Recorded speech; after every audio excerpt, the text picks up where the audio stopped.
Since we've mentioned Israel a total of 17 times, are you willing to condemn what Israel has done in Gaza? No, because I unilaterally reject that it's not a genocide. The only genocide ever carried out was on October 7th when Hamas tried killing every man, woman, and child they could possibly find. Hang on, let me respond. 70,000 innocent civilians killed? Let me respond. So first of all, you won't condemn that? And Carrie, just on the record. He's already. Excuse me. Okay. As chair of the committee. I think it's important we have this discussion. I agree. I'm happy to answer. And Carrie, I think we'd be great friends. Yeah, I'm happy to answer. Carrie, we have had the discussion. Good questions, good answers. This is a commission on religious liberty. If there's another commission on this issue, I don't know why we're talking about a foreign country. You didn't even frame the question with the word genocide. You just asked him to comment on whether or not he was okay with what Israel carried out in Gaza. And as we all know, Gaza has been totally flattened.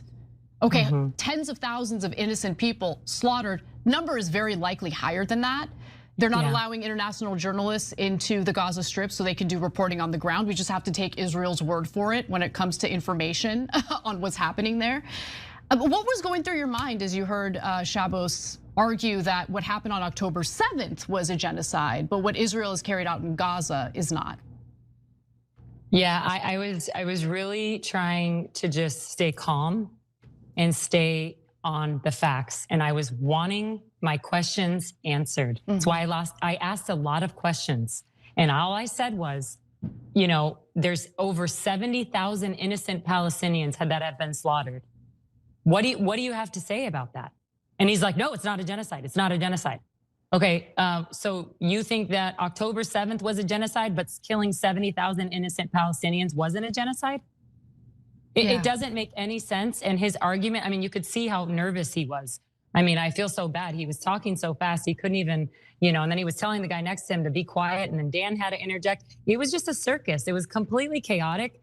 And shame on the chairman for interrupting, because I do think that these questions were very important. And answering them, I mean, if this topic is on anti-Semitism, I wanted to define what is anti-Semitism.